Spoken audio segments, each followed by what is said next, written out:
Hello and welcome again sa ating Kwentong Blue Shirt podcast. So ngayon nasa episode 7 na tayo. And ang pag-uusapan natin ngayon is kung paano nga ba ma-manage yung stress and or burnout sa work. So kung nararanasan naman yung mga bagay na to, para sa iyo ang episode na ito. Ayan, so Hazel, pag-usapan muna natin kung ano ba yung stress or yung burnout kasi madalas naririnig natin to, nakikita natin sa social media. So mahalaga na i-define muna natin siya. So yun, for me, yung stress and burnout, yung pagiging pagod natin sa isang bagay or baka tao. So it can affect us yung physically, emotionally, and mentally.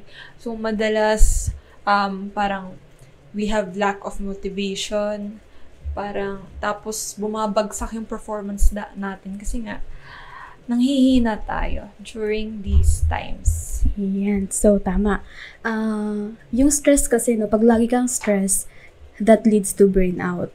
Ayan, so hindi lang siya, lahat naman kasi tayo na-stress. Yan, so pag na-prolong na yung stress natin, that leads to burnout. So ayan na yun, lagi na tayong pagod, irritable, nawawalan na nga ng motivation, katulad ng nabanggit mo. So, ano nga ba yung mga dahilan kung bakit nangyayari yung burnout sa trabaho? It may be because yung wala kang work-life balance. So, pag sinasabi natin ito, baka pinagsasama mo na yung work at yung mismong life mo outside of work, which is not good talaga. Kasi, parang wala na tayong space to breathe, kumbaga. Isa rin siguro sa mga dahilan kung bakit maraming nabiburnout sa trabaho is yung, of course, yung environment or yung toxic management. So, hindi naman natin may iwasan na minsan meron tayong mga ka-work na tagapagmana. Ayan, so, utos dito, utos doon. Ayan, isa yan doon.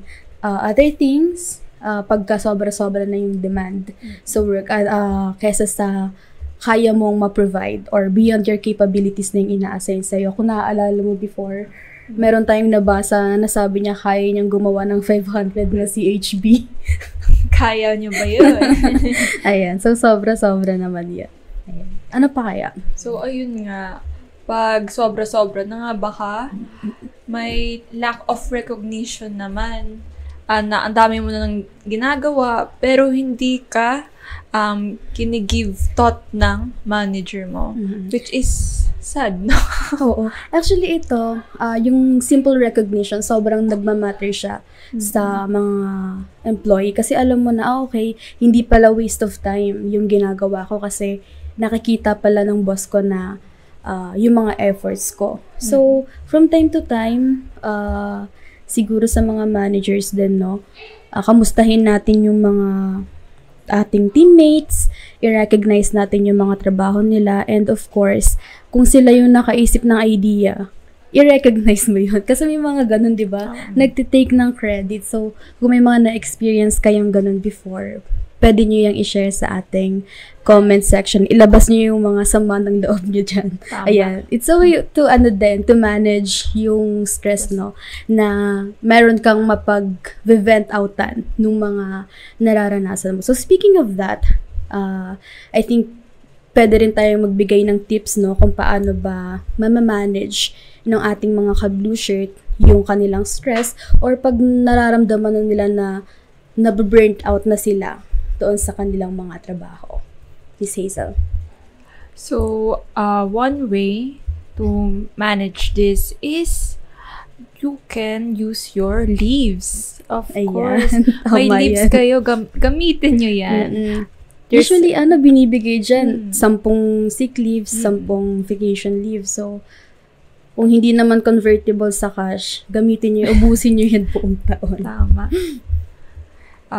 Another way is, of course, mag-seek kayo sa help from another person. Specifically, professional help. Yes, very important. Ayan, kung di nyo na talaga kaya, meron namang mga libreng consultation sa, I think, sa mga hospitals ngayon, pati na rin sa NCMH. So, kung di na talaga kaya, if it's too much, pwede na tayong mag-seek ng professional help. Aside from that, siguro, no, easiest way is mag-seek ka ng support dun sa mga nakapaligid sa'yo, sa mga workmates mo. Kung baka mamaya pare-pareho na pala kayo ng nararamdaman, at least aram mo na meron kang kakampi. Ayan, so makipag-chismisan. Chismis. Ayan, mong backstab kayo. No, just kidding. Pero yes, mali mo pare-parehas pala kayo ng nararamdaman, so pwede nyo i-voice out yung inyong concern. Pwede nyo i-report sa HR na, nahihirapan na kami sa ganitong trabaho, baka pwede namang baguhin yung sistema. Pero kung hindi nyo talaga ma-voice out, bounce ka na.